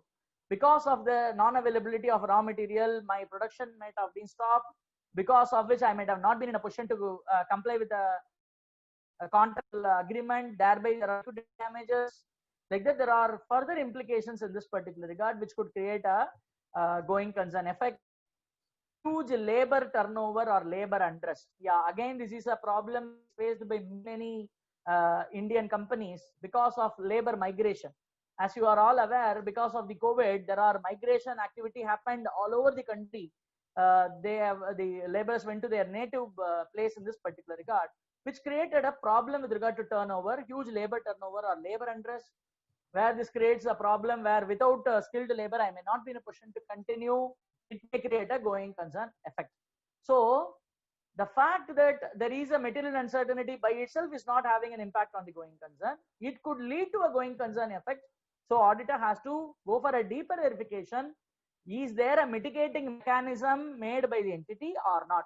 If the entity is having a mitigating mechanism, wonderful, you can continue. Otherwise, then there is a problem in this particular regard, has to be identified by the auditor here. Or there could be pending legal proceedings and claims from which could be substantial. Say, for example, your cement manufacturing, a lot of cement manufacturing companies are having this particular problem. There is Competition Commission of India has imposed a huge penalty on the companies for cartelization. Very many companies are having this particular liability that is imposed. All the cases are cumulative and it is pending with the Supreme Court. Assume that Supreme Court passes an order against that company adverse, then it may be having a substantial outflow where the company may not be in a position to continue also. Or there may be a non-compliance of a law or a regulation where there may be a ban on the company's product, where the government law or a regulation also got changed. So there is a ban on the company's product where the company may not continue as a going concern in this particular regard. Or changes in law or regulation made by the government here. Last year, the government, they have banned certain plastic related manufacturing and plastic components because of the environmental issue. All these are all banned like that. Predominantly, many of the have done this particular move. When I am assuming that I am that particular plastic manufacturer, where there is a change in the legal regulatory requirement, then assuming that that is the only, then my entire going concern may get affected in this particular regard unless I have diversification in this particular regard. All these are all an example with regard to material uncertainties that could have an influence on the going concern. The auditor has to evaluate, is there a material uncertainty? If material uncertainty is there, it is affecting going concern or not. How the management is evaluating that this material uncertainty is not affecting or is affecting, like that I need to go and evaluate, make the documentation, conclude accordingly based on the audit evidence obtained in this particular regard. And also there is a change in the reporting requirement here.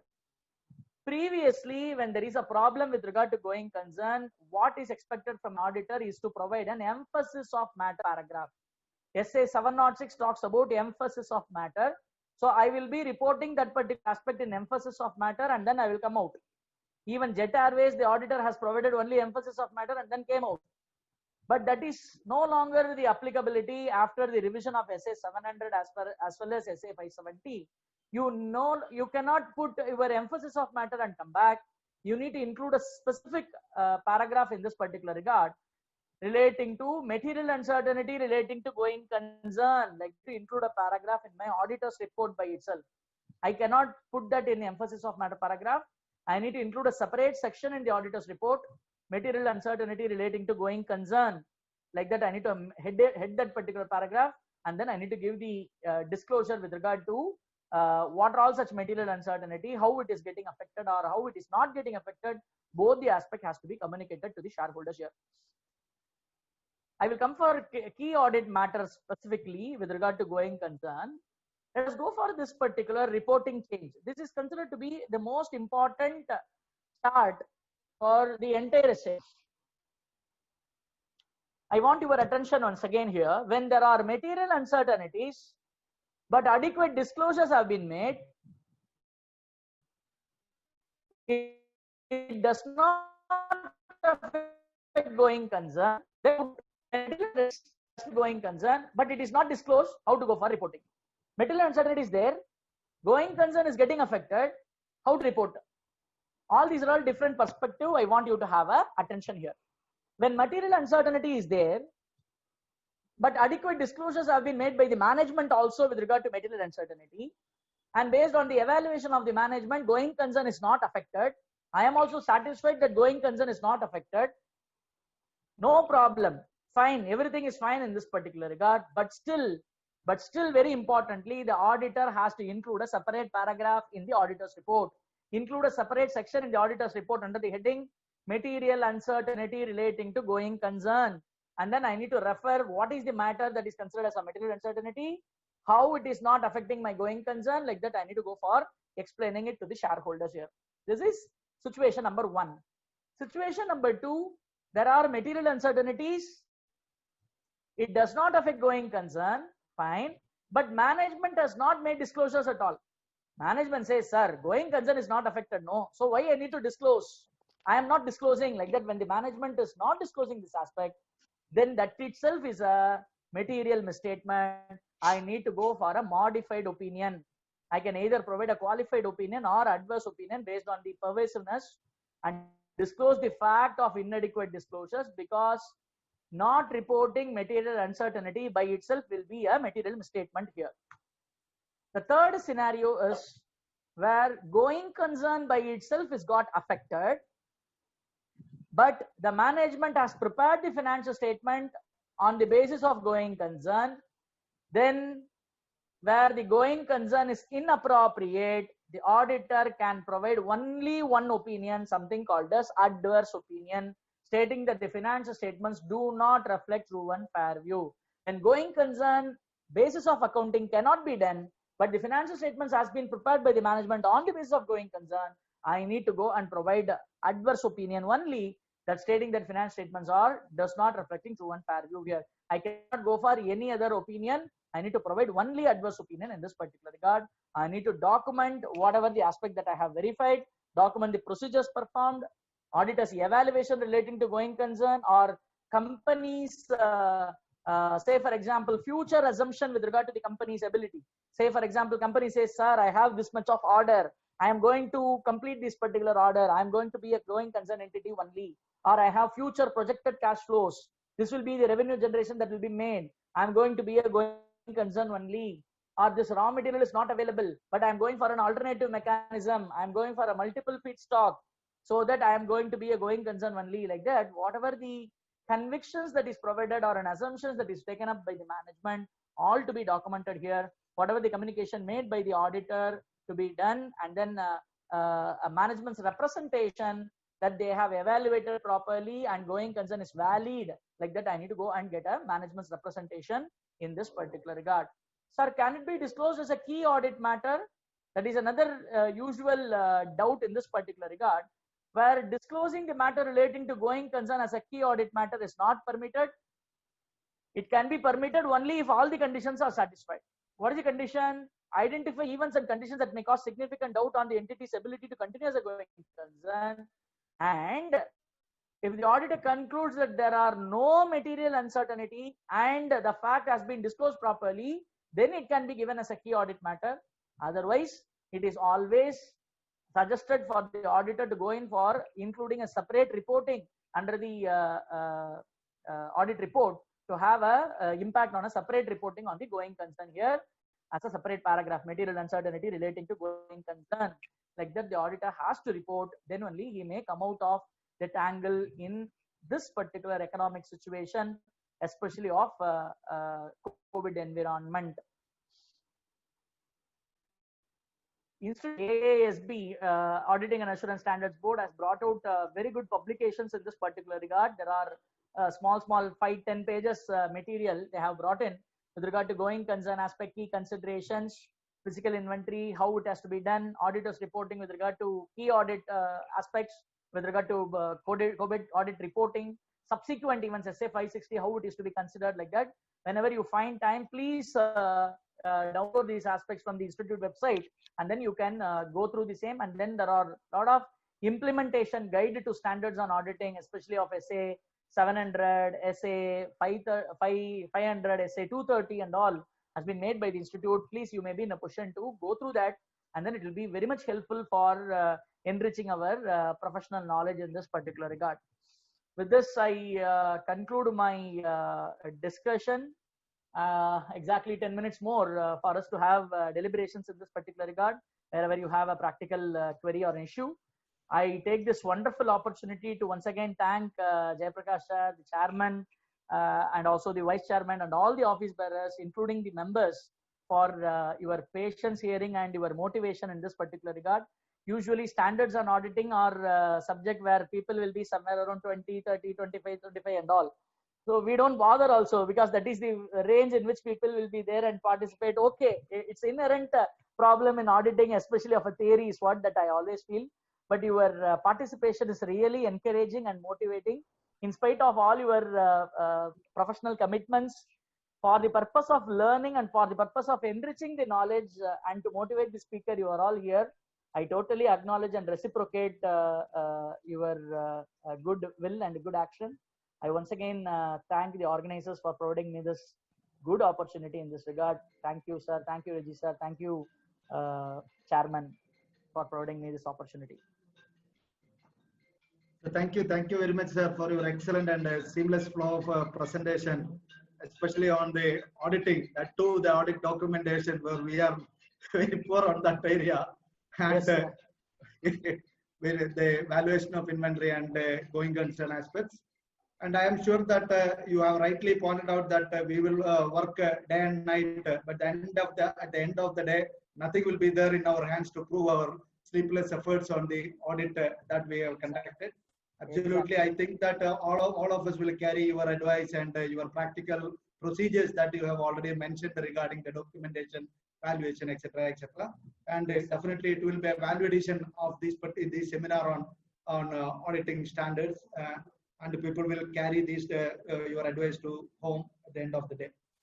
wonderful. Now, I'm requesting my participant, if there is any query or any concern regarding the topic that we have discussed, please interact with the faculty. He's very, that his presentation itself proves that he is very thorough about the auditing and related issues. If anything is there, please clarify. I think in between 2-3 questions are in the chat box also, sir. Yes, sir. I will go through that. First query from CA Prashant Pai, sir. Out of 100 debtors, 10 debtors contributing 20% of the receivables have confirmed their balance. Balance debtors have not confirmed their balance. Doing the alternative audit procedures, we have found that realization from the said debtors were very less. Management is confident of getting the debts realized. How the situation should be handled considering the COVID-19 situation, and what note to be given in the accounts and audit report? Yes, sir. It's practically, it's a very good question, sir. Many people face this particular problem, especially with regard to confirmation of balances. SA 505 deals issue confirmation, external confirmation, specifically discussed in SA 505. In Indian scenario, the confirmation from the party is not a mandatory requirement. So we don't have a very proper and a right mechanism to get the confirmation.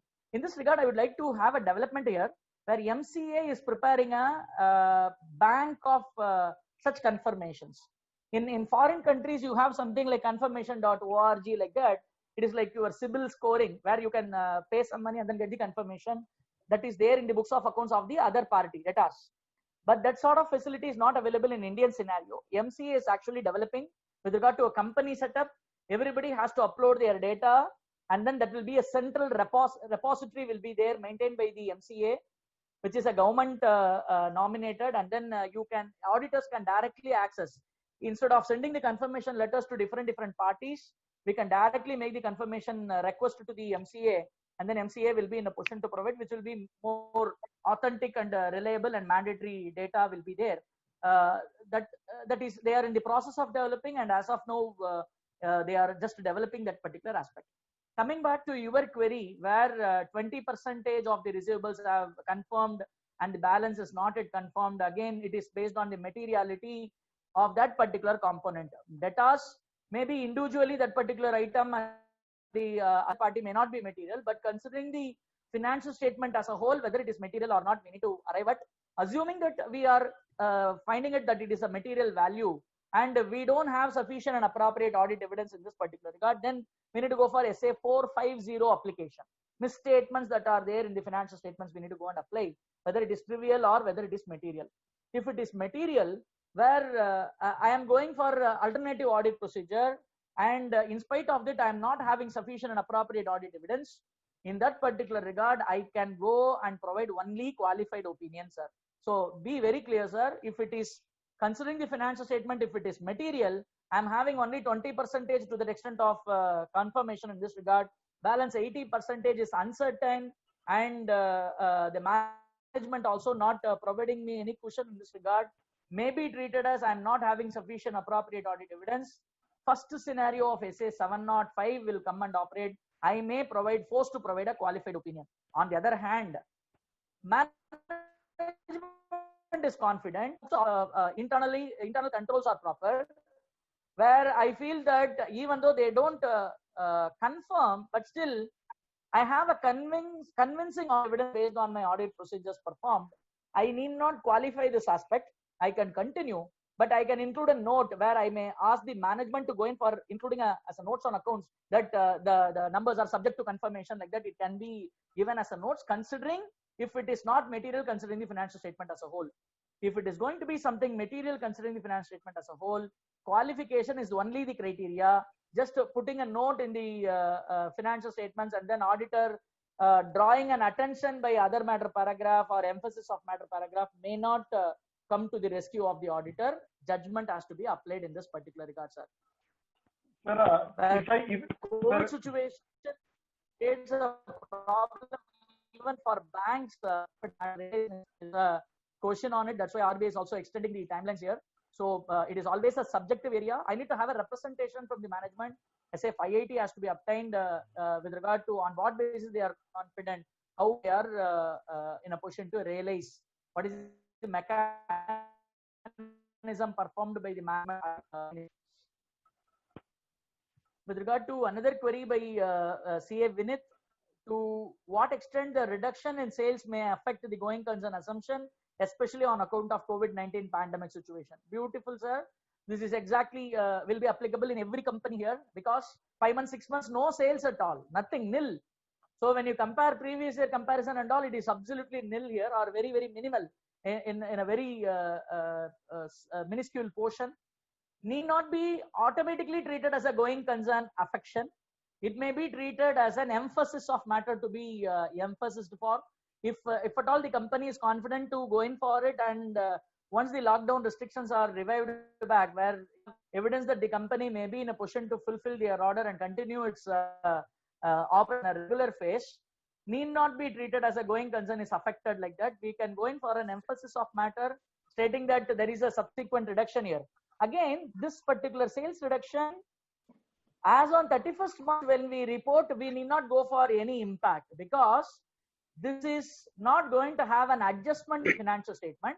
It may be only a subsequent event which is to draw an attention in this regard, where basic qualification with regard to audit opinion may not be required in this regard.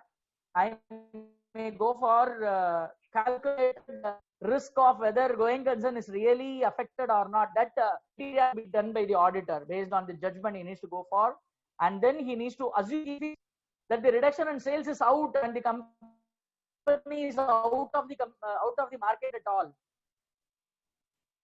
You are not going to come back. Then you are going concern got affected outing itself. To go otherwise the company, because of the lockdown, they are out, and once they are in a position to revive their operations, you can go in and you can provide emphasis of this regard, or you may even include a key audit matter in this particular regard, that there is a reduction in the subsequent period, like that you can go in for it. Another user has asked this question: the manager could not verify the stock till the date of audit report due to COVID-19, and even could not make any analysis subsequent to date of finance statement, whether the audit report is to be qualified or adverse report has to be given. Wonderful, sir.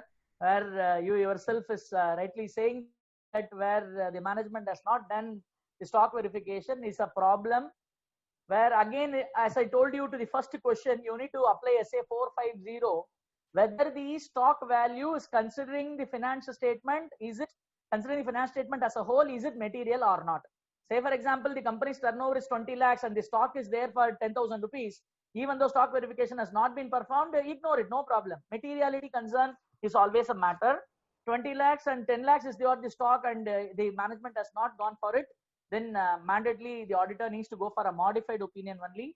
Maybe a situation may warrant for a qualified opinion. If it is pervasive to the entire financial statements, if it is substantial, again, pervasiveness has to be applied based on SA 705. If it is felt that the entire financial statement do not reflect true and fair view, auditor needs to go for adverse opinion only, no other go. But I need to discuss with the management. I don't feel that it will have an adverse opinion, where maybe a qualified opinion could be a rescue saving skin for both the company as well as the auditor. Yes. So wonderful presentation and wonderful answering to the queries of the participants. Thank you. Thank you very much, sir. Anything is to be clarified, then you can take 2 more minutes, sir. Dear participants, if anything is to be clarified, take 2 more minutes. We are going to conclude a wonderful session on the auditing. Yes, sir. I'm also available in my presentation has been shared with the chairman and the office. It can be circulated. You Definitely, can very much where my contact numbers has been given, any relating to professional arena, wherever there are improvements or any feedback or anything to be improvised or any doubts with regard to clarification, I am ready to take care and participate and help you out, all people, and also to learn from you. Thank you, sir. Thank you for your great support. And after COVID, definitely we will have a physical interaction at the Kannur itself. We are waiting exactly, for that, sir. Yes. And thank you. And now I request the beautiful young chartered accountant Najab to propose the vote of thanks.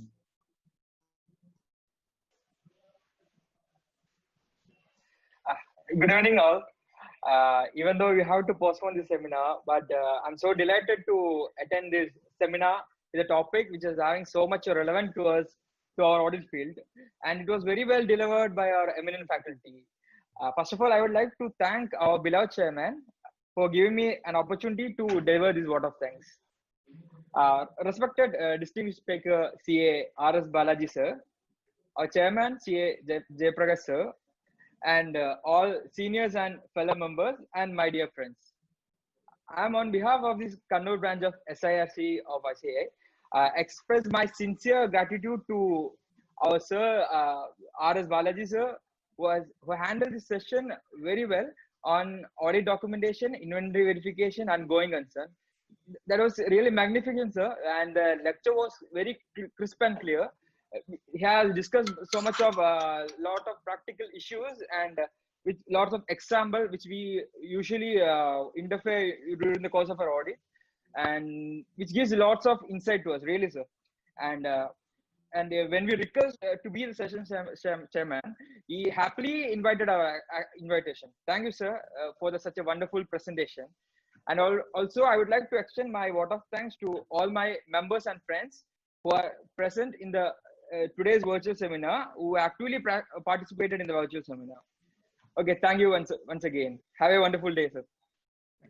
Thank you, sir. Thank you. Thank you. you. Really, your words are encouraging and it motivates me to perform and do much more. And I thank you once again from my heart for providing me this opportunity. And extremely sorry for not having the seminar on the originally fixed date, but never late than better late than never. So at least it happened. Thank you for that. Thank you, sir. Thank you very much. Thank you, sir.